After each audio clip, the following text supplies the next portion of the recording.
तो अभी तक हमने फाइनेंस और फाइनेंशियल मैनेजमेंट रिलेटेड कुछ बेसिक चीज़ें सीखी, जिससे हमें ये पता चला कि फ़ाइनेंस बिज़नेस के लिए बहुत ज़रूरी है। तो अब हमारे लिए ये जानना भी ज़रूरी है कि बिज़नेस क्या होता है, इसकी कितनी टाइप्स हैं, ठीक है, और किस किस टाइप के अंदर क्या क्या खसूसियात हैं। तो सबसे पहले बिज़नेस से शुरू करते हैं। तो बिज़नेस की काफ़ी सारी डेफिनेशंस आप लोगों ने पहले भी कहीं पढ़ी होंगी, सुनी होंगी। यहाँ भी गिवन है एक स्लाइड में, the term organisation describe how businesses are structure and how their structure help them to meet their goals. अगर मैं आपको एक वन लाइन डेफिनेशन में बताऊँ बिज़नेस का, तो कहते हैं कि जी any activity undertaken for earning profit is called business. अब इस डेफिनेशन के ऊपर कुछ क्रिटिक्स इतराज़ करते हैं कि जी एनी एक्टिविटी की जगह एनी लीगल एक्टिविटी कर दें। तो मेरा इसके ऊपर कहना ये है कि बिज़नेस होता है, वो लीगल हो या इलीगल हो, उसको बाद में हमने कैटेगराइज करना होता है कि ये लीगल है या इलीगल है, ठीक है। अब अगर आप कोई काम करते हैं मुनाफा कमाने के लिए तो वो बिज़नेस है। अब अगर आप वो लीगल तरीके से काम करते हैं तो वो लीगल बिज़नेस है। अगर आप इलीगल तरीके से करते हैं तो वो इलीगल बिज़नेस है, लेकिन है वो बिज़नेस, तो कहते हैं आप उसको बिज़नेस है। तो इसको हम इन वन लाइन डेफिनेशन हम इसको कहते हैं कि any activity undertaken for earning profit is called business, ठीक है। अब बिजनेस की तो आपने डेफिनेशन यहाँ सुन ली, और ऑर्गेनाइजेशन की मैं आपको पहले बता चुका हूँ, मैं रिपीट कर देता हूँ। The term organisation describe how businesses are structured and how their structure help them to meet their goals, ठीक है। जो ऑर्गेनाइजेशन एक टर्म है, ये बताता है कि मतलब बिजनेसेस को कैसे स्ट्रक्चर किया जाना है, बिजनेसेस को कैसे बनाया जाना है, ठीक है, और उसकी वो जो बनावट है वो कैसे हेल्प करती है बिजनेस को अपना गोल अचीव करने में। नॉर्मली मोस्टली दो टाइप की बिजनेस ऑर्गेनाइजेशंस होती हैं। एक को हम कहते हैं प्रॉफिट ऑर्गेनाइजेशन और एक को हम कहते हैं नॉन प्रॉफिट ऑर्गेनाइजेशन। हर वो काम जो नफ़ा कमाने के लिए किया जाता है उसको हम कहते हैं प्रॉफिट ऑर्गेनाइजेशन, और हर वो काम जो आप नफ़ा कमाने के लिए नहीं, just as a social welfare करते हैं, ठीक है, तो उसको हम कहते हैं नॉन प्रॉफिट ऑर्गेनाइजेशन। जैसे कि हमारे यहाँ बहुत सारी ऐसी नॉन प्रॉफिट ऑर्गेनाइजेशंस चल रही होती हैं जो कि काम कर रहे होते हैं जस्ट फॉर सोशल वेलफेयर। तो चूँकि ऐसी ऑर्गेनाइजेशंस सोशल वेलफेयर के लिए काम कर रही होती हैं, नफ़ा कमाने के लिए नहीं कर रही होती कोई भी काम, तो इनको नॉर्मली हम बिज़नेस में काउंट नहीं करते, इनको बिज़नेस ऑर्गेनाइजेशंस नहीं कहा जाता। ये ओल्ड डेफिनेशंस चल रही थी बिज़नेस की कि जिसमें इनको काउंट किया जाता था। आजकल के टाइम में इनको बिज़नेस ऑर्गेनाइजेशन नहीं कहा जाता। तो अभी इट मीन्स हम जिसके ऊपर फोकस करेंगे वो टोटली होगा प्रॉफिट अर्निंग ऑर्गेनाइजेशंस के ऊपर। तो हम जब भी बिज़नेस की बात करेंगे, जब भी कहीं आप बिज़नेस के बारे में पढ़ेंगे, तो ये अंडरस्टूड सी बात है कि वो प्रॉफिट अर्निंग ऑर्गेनाइजेशन की ही बात हो रही है। तो अभी हम आगे चलते हैं, हम देखते हैं कि बिज़नेस की क्या टाइप्स हैं। तो बिज़नेस की ओवरऑल 5 किस्म की कैटेगरीज हैं, ठीक है, जो यहाँ बताई गई हैं।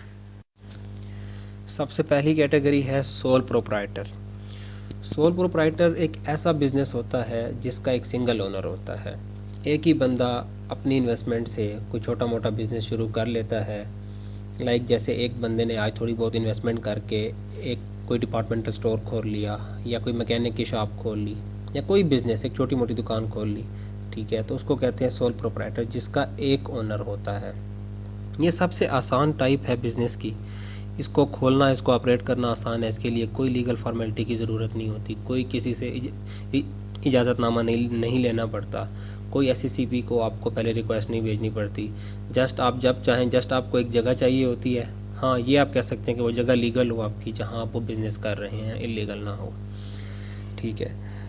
तो ये बड़ी ईजी फॉर्म है, लेकिन इसमें ये चीज़ मद्देनज़र रखना बहुत ज़रूरी है। जहाँ सोल प्रोप्राइटर बिजनेस में आपको ये फ़ायदा हो रहा होता है कि सारे का सारा प्रॉफिट, सारी की सारी अर्निंग एक अकेले आपको ही मिलेगी, वहाँ ये बात आप कभी ना भूलें कि उस सारे बिजनेस के लिए आप अकेले रिस्पॉन्सिबल हैं, और आपकी जो रिस्पॉन्सिबिलिटी होती है, जो आपकी लाइबिलिटी होती है आपके ऊपर, वो अनलिमिटेड होती है ऐसे बिजनेस में, कि खुदा ना खास्ता जब लॉस होगा आपको, तो अकेले आप उस लॉस को उठाएंगे, आपके साथ शेयर करने वाला कोई नहीं होगा। और अगर खुदा ना खास्ता आपने बिजनेस किसी से उधार लेके शुरू किया हुआ है, और उधार लेके जो आपने बिजनेस किया था वो किसी वजह से आपको लॉस हो गया है, तो आपकी पर्सनल प्रॉपर्टी को ऑक्शन करके बेच के वो लॉस उतारा जाएगा।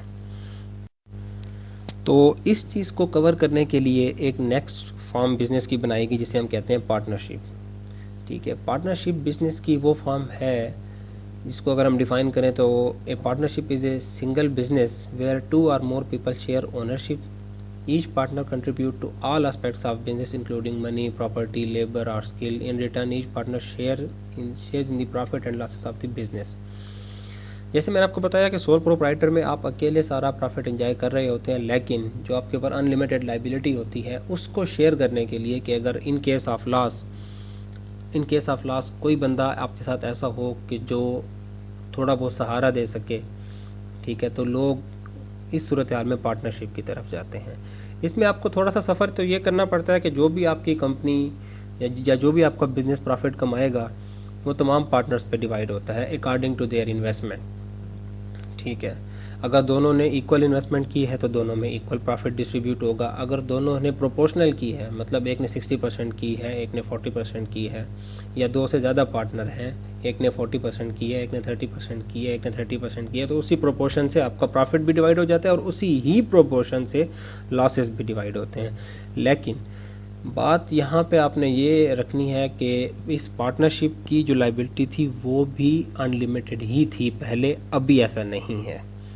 पहले पार्टनरशिप में जो ओल्ड कंसेप्ट चल रहा था और यहाँ पाकिस्तान में भी ऐसा चल रहा था कि पार्टनरशिप में भी जो लायबिलिटी होती है वो अनलिमिटेड होती है। खुदा ना खास्ता लॉस की सूरत में जो पार्टनर्स की पर्सनल प्रॉपर्टी होती है उसको बेच के भी उधार चुकाया जाता है। लेकिन अभी इसके अंदर एक नई शिक इंट्रोड्यूस कराई गई है पार्टनरशिप के अंदर, जिसके बाद इस पार्टनरशिप के अंदर मज़ीद दो टाइप्स बन गई हैं इस बिज़नेस की, एक जनरल पार्टनरशिप और एक लिमिटेड पार्टनरशिप। जनरल पार्टनरशिप तो आम जैसे 2-4 बंदे, 2 दोस्त मिलके या 2 पार्टनर मिलके कोई ना कोई कारोबार शुरू कर देते हैं और वो उस तरीके से चलाते हैं जैसे मैंने आपको बताया, और उनकी लायबिलिटी भी अनलिमिटेड होती है, लॉस उनको पूरा सफ़र करना पड़ता है। लिमिटेड पार्टनरशिप में ये होता है कि कोई बंदा वो किसी बिज़नेस में इन्वेस्ट तो करना चाहता है, लाइक अब मेरे अगर 2 दोस्त हैं, वो एक बिज़नेस चला रहे हैं, अच्छा मैं उसमें इन्वेस्ट तो करना चाहता हूँ लेकिन मैं ज़िम्मेदारी ज़्यादा नहीं लेना चाहता। तो ऐसे में मेरे पास एक ऑप्शन होता है लिमिटेड पार्टनरशिप का कि मैं उनके साथ लिमिटेड पार्टनरशिप करता हूँ, कि मैं उनसे कहता हूँ कि मैं आपके बिज़नेस में पैसा लगाऊंगा लेकिन मैं सिर्फ और सिर्फ अपने पैसे के लगाए गए पैसे की हद तक ज़िम्मेदार हूँगा, उससे ज़्यादा का मैं ज़िम्मेदार नहीं हूँगा। उसका मुझे नुकसान ये उठाना पड़ता है कि ऐसे पार्टनर्स बेसिकली एक्टिव पार्टनर नहीं होते, वो बिज़नेस में कोई रोल प्ले नहीं कर सकते, they are called sleeping partners. वो जस्ट इन्वेस्टमेंट करते हैं और अगर जो भी प्रॉफिट मिलता है प्रॉफिट में भी उनको परसेंटेज थोड़ी कम मिलती है बाकी पार्टनर की निस्बत, क्योंकि वो जिम्मेदारी नहीं ले रहे होते लॉस की, तो इसलिए उनको प्रॉफिट भी कम मिलता है और वो बिज़नेस के अंदर किसी मामले में इंटरफेयर भी नहीं कर सकते, वो जस्ट इन्वेस्टमेंट करेंगे। तो इसी तरीके से बिज़नेस की एक और फॉर्म है कारपोरेशन जिसको कहा जाता है, ठीक है, जिसके अंदर 2 या 2 से ज़्यादा बंदे, ठीक है, एक बिज़नेस को ओन कर सकते हैं, जिनको हम बेसिकली कहते हैं शेयर होल्डर्स। ठीक है, कारपोरेशन हमेशा जो भी बिज़नेस होता है वो सोल प्रोप्राइटर हो या पार्टनरशिप हो, वो ओनर्स के नाम पे रजिस्टर होता है। लाइक अगर मैंने आज एक दुकान खोली तो वो मेरे नाम पे रजिस्टर होगी क्योंकि वो मेरी जिम्मेदारी है।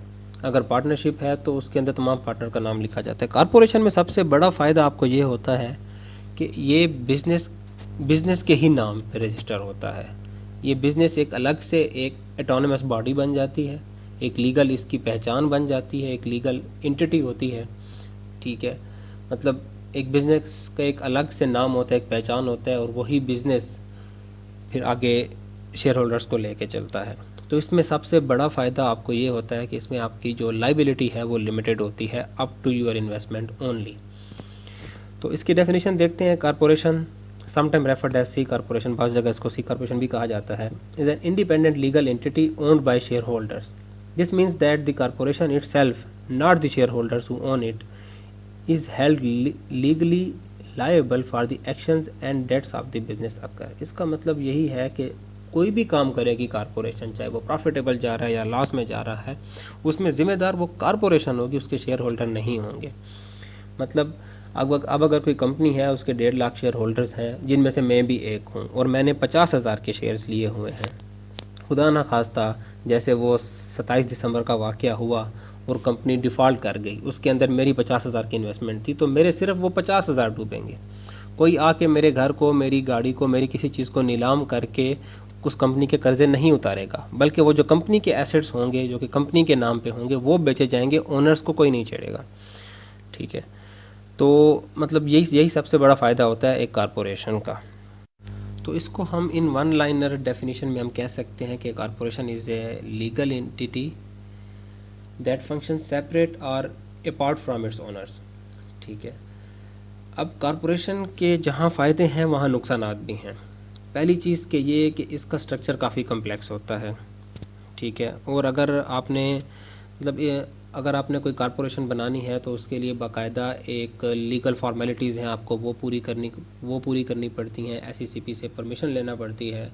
उसके अलावा इसका बिजनेस स्ट्रक्चर काफ़ी कम्प्लेक्स होता है, बोर्ड ऑफ डायरेक्टर्स, मैनेजमेंट वगैरह, वो इंशाल्लाह आगे जाके हम डिस्कस करेंगे। और सबसे बड़ी चीज़ कि ये कारपोरेशन जो जिस चीज़ से सफ़र करती है वो होता है डबल टैक्सेशन। अब वो कैसे? क्योंकि देखें, हर बंदे को, सिर्फ पाकिस्तान में नहीं, हर जगह ऐसा है, जो भी बंदा कमाता है उसको अपनी इनकम के ऊपर टैक्स देना पड़ता है। जैसे कि हमने बताया कि कारपोरेशन एक सेपरेट एंटिटी होती है, इसकी एक अलग पहचान होती है। तो जब इस कारपोरेशन को प्रॉफिट होता है तो ये कारपोरेशन अपने प्रॉफिट के ऊपर एक सेपरेट एंटिटी के तौर पे इनकम टैक्स पे करती है। और फिर जब वही प्रॉफिट डिविडेंड की सूरत में शेयर होल्डर्स में डिस्ट्रीब्यूट किया जाता है तो हर एक इंडिविजुअल शेयर होल्डर उसको अपनी इनकम शो करके उस इनकम के ऊपर अलग से पे करता है इनकम टैक्स। तो जिसकी वजह से कारपोरेशन का सबसे बड़ा नुकसान ये पड़ता है कि इसके अंदर डबल टैक्सेशन पड़ती है। तो ये थी बिजनेस की वो तीन इंपॉर्टेंट टाइप्स जो आज से पहले यही तीन ही थी, और अभी इसको मज़ीद इंक्रीज़ करके बिज़नेस की टाइप्स को बढ़ा दिया गया है ताकि जितने भी ड्रॉबैक्स थे पिछली टाइप्स में उसको कवर करने के लिए, लोगों को फैसिलिटेट करने के लिए, ताकि वो मोटिवेट हों बिज़नेस करने के लिए। तो तीन टाइप जैसे मैंने आपको बताई, सोल प्रोप्राइटरशिप, पार्टनरशिप और कारपोरेशन। अब कारपोरेशन में देखा जाए तो लाइबिलिटी के हिसाब से ओनर्स को फ़ायदा होता था, लेकिन टैक्सेशन के हिसाब से ओनर्स को नुकसान होता था। तो बहुत सारे लोग इस चीज़ से बिज़नेस करने से हिचकिचाते थे। तो इसी असना में एक और टर्म इंट्रोड्यूस कराई गई, लिमिटेड लाइबिलिटीज़ कंपनीज़ के नाम से, कि आप एक ऐसी कंपनी बनाएं कि जिसमें आपकी लाइबिलिटी तो लिमिटेड होगी लाइक कारपोरेशन, लेकिन टैक्सेशन के मामले में उसको हम एज ए पार्टनरशिप ट्रीट करेंगे। मतलब इसको हम कह सकते हैं कि ये एक आपकी हाइब्रिड टाइप की कारपोरेशन होगी। हाइब्रिड मतलब दो चीज़ों का मिक्सचर, कारपोरेशन का और पार्टनरशिप का, कि मतलब होगी ये सेपरेट लीगल एंटिटी, इसमें ओनर्स लायबल नहीं होंगे हर एबनॉर्मल लॉस के लिए। ठीक है, लेकिन जब बात टैक्सेशन की आएगी तो इसको हम पार्टनरशिप ट्रीट करेंगे। मतलब इसके ऊपर हम डबल टैक्सेशन नहीं करेंगे, सिर्फ ओनर्स जो होंगे वो अपने जो वो प्रॉफिट कमाएंगे, अपना हिस्सा प्रॉफिट का, उसके ऊपर वो अपनी इनकम के तौर पे इनकम टैक्स देंगे। तो इसको अगर हम एक लाइन में डिफाइन करें तो हम कह सकते हैं a hybrid type of legal structure that provides the limited liability feature of a corporation and tax efficiencies and operational flexibility of a partnership। जैसा कि मैंने पहले अभी आप लोगों को बताया। अब और चीज़ यहाँ पे जो मेन डिस्कस करने वाली है कि कारपोरेशन में तो जो ओनर्स होते हैं उनको शेयर होल्डर्स कहा जाता है, लेकिन लिमिटेड लाइबिलिटी कंपनी में क्योंकि ये एक हाइब्रिड टाइप की कंपनी है तो उनको हम शेयर होल्डर्स नहीं कहते, क्योंकि अगर हम शेयर होल्डर्स कहेंगे तो हम इसको फिर लिमिटेड लाइबिलिटी कंपनी के तौर पर रजिस्टर नहीं करा सकते, हमें कारपोरेशन रजिस्टर कराना पड़ेगा और डबल टैक्सेशन फेस करनी पड़ेगी। तो इसके अंदर जितने भी इसके ओनर्स होते हैं उनको हम मेंबर्स कहते हैं और मेंबर्स से ही उनको रजिस्टर कराते हैं, जिसकी वजह से ये शो होता है कि ये एक पार्टनरशिप है और फिर इसको टैक्स एडवांटेज मिल जाता है। अब जो ओनर है एक एलएलसी के, एलएलसी से मुराद लिमिटेड लाइबिलिटी कंपनीज, ठीक है, वो मतलब डिपेंड करते हैं कि वो एक सिंगल ओनर भी हो सकता है, वो दो या दो से ज़्यादा अफराद भी हो सकते हैं, या दो चार एलएलसीज भी हो सकते हैं। मतलब दो चार लिमिटेड लाइबिलिटीज़ की कंपनीज जो हैं वो मिलके भी एक और कंपनी बना सकती हैं। ठीक है, जैसे कि मैं आपको एक एग्जांपल दूं कि कुछ जॉइंट वेंचर के लिए कुछ कंपनीज जो है मतलब कोई स्पेसिफिक टास्क के लिए वो कंपनीज एक नया बिजनेस शुरू कर लेती हैं एक नए नाम से। जैसे कि आप सबको याद होगा सबसे पहले मोबाइल आना शुरू हुए थे एरिक्सन के। ठीक है। और सोनी कंपनी की एलईडीज़ वगैरह, टेप रिकॉर्डर्स वगैरह ये आते थे। मतलब कि मल्टीमीडिया में सोनी आगे जा रहा था और मोबाइल में सबसे पहले एरिक्सन आया था। तो जब नोकिया ने मोबाइल लॉन्च किया तो सोनी के पास इतनी अच्छी टेक्नोलॉजी नहीं थी कि वो मोबाइल लॉन्च कर पाए, तो उसने एरिक्सन के साथ मिल के एक जॉइंट वेंचर के तौर पे एक बिज़नेस शुरू किया। ठीक है, लिमिटेड लाइबिलिटी कंपनीज़ के तौर पे ये दो एलएलसीज थीं। इन्होंने मिल के सोनी एरिक्सन के नाम से अपना फ़ोन लॉन्च किया, अपना प्रोडक्ट लॉन्च किया और उसको मार्केट में लेके आए। तो ये एग्जांपल देने का मकसद ये था कि ऐसे दो कंपनीज भी, दो कॉरपोरेशंस भी, दो एलएलसीज भी मिल के ऐसा कर सकती हैं। तो इसमें फ़ायदा क्या होता है कंपनीज़ को? इसमें फ़ायदा ये होता है एलएलसी बनाने का कि कॉरपोरेशन की तरह इनके ऊपर टैक्स नहीं लगता। जितनी भी अर्निंग होती है वो तमाम मेंबर्स को, चाहे वो दो एलएलसीज़ हैं या फिर वो दो इंडिविजुअल्स हैं या चार इंडिविजुअल्स हैं, वो तमाम इंडिविजुअल्स को वो प्रॉफिट ट्रांसफ़र हो जाता है और वो उस प्रॉफिट को अपनी अर्निंग के तौर पे शो करके फिर इसके ऊपर अपना इनकम टैक्स पे करते हैं।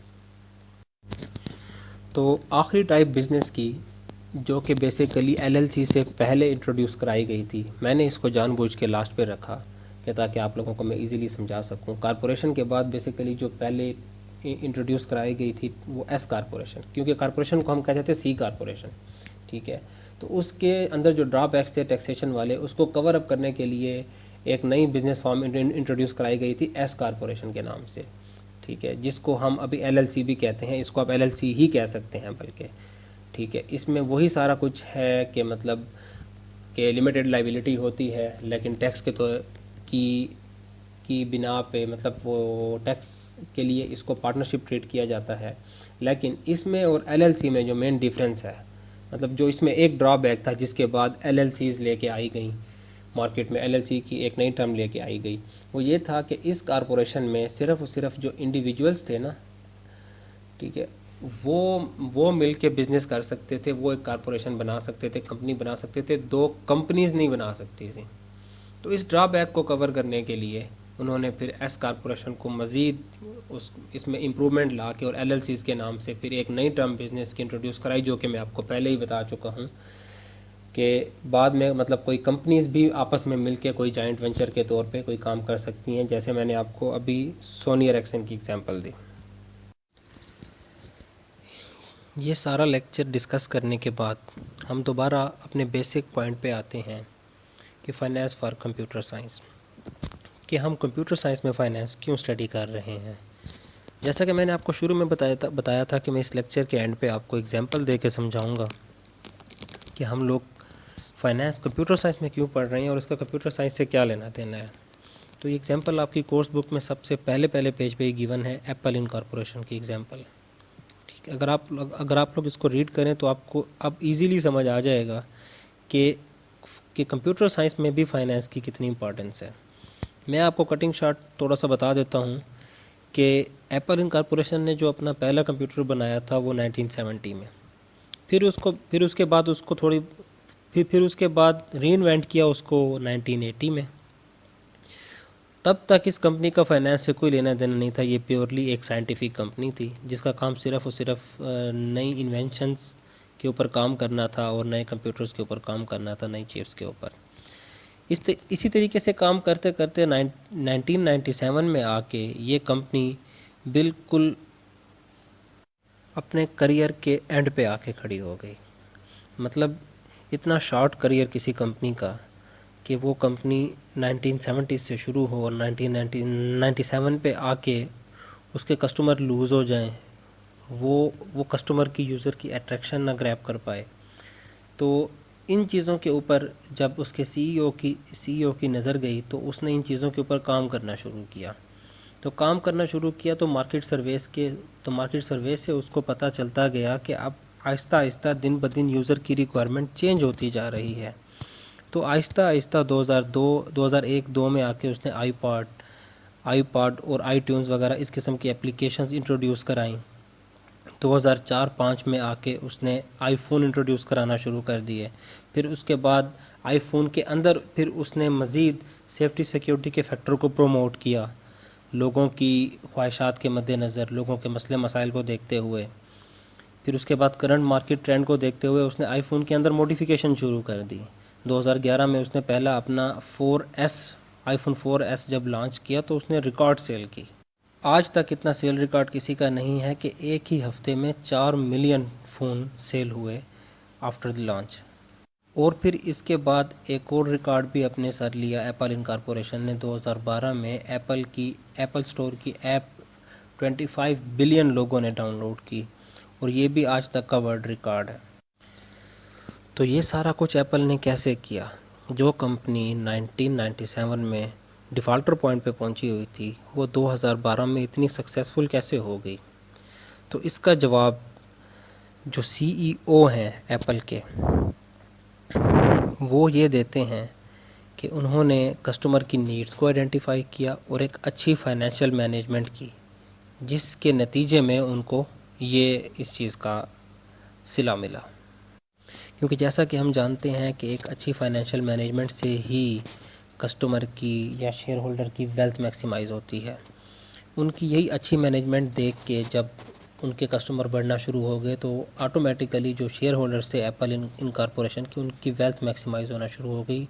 एप्पल कंपनी के शेयर्स की प्राइसेस ऊपर जाना शुरू हो गई, और आज इस टाइम हम सब जानते हैं कि एप्पल इनकॉर्पोरेशन लैपटॉप्स में भी, कंप्यूटर्स में भी और मोबाइल्स में भी सबसे ऊपर जा रही है।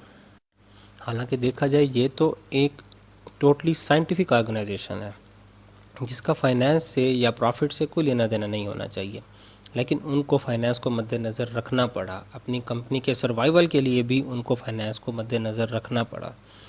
तो बेसिकली यही वो पॉइंट था इस पूरे लेक्चर का जो आप लोगों को समझाना था कि कंप्यूटर साइंस के अंदर फाइनेंस अगर हम स्टडी कर रहे हैं तो उसकी सबसे बड़ी वजह ये है कि फाइनेंस सिर्फ कंप्यूटर साइंस का नहीं, हर चीज़ की बेसिक बैकबोन फाइनेंस है।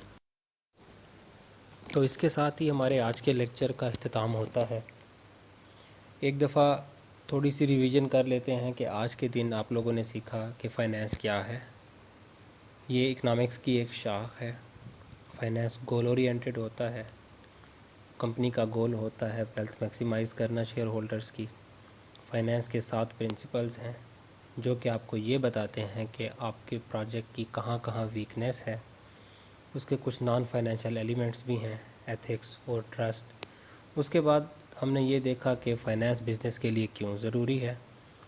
फिर उसके बाद हमने बिज़नेस को सीखा, बिज़नेस को पढ़ा, इसकी मुख्तलिफ़ टाइप्स को पढ़ा कि कौन कौन सी टाइप्स पहले थीं, कौन कौन सी बाद में इंट्रोड्यूस कराई गई, किन किन ड्रॉबैक्स की वजह से। मैंने पूरी कोशिश की कि मैं सबसे आसान अल्फाज में और आसान लैंग्वेज में आप लोगों को समझाने की कोशिश करूं, रियल लाइफ एग्जांपल्स दे के। तो उम्मीद करता हूं कि आप सब लोगों को बेहतर समझ आई होगी। तो किसी भी किस्म की कोई भी क्यूरी हो तो you all are always welcome. तो आखिर में जाते जाते मैं आप सबको ये रिकमेंड करूँगा कि आप सब लोग कम से कम इस लेक्चर को 2 दफ़ा सुने। उसके बाद यही सारा मटेरियल आप अपनी कोर्स बुक से रीड करें तो आपको अच्छे से समझ आएगा। और किसी भी किस्म की कोई भी क्यूरी हो तो वो नेक्स्ट लेक्चर अपलोड होने से पहले पहले आप लोग मुझे बताएं, ताकि मैं वो नेक्स्ट लेक्चर में उसको कवर कर दूं। तब तक के लिए अल्लाह हाफ़िज़।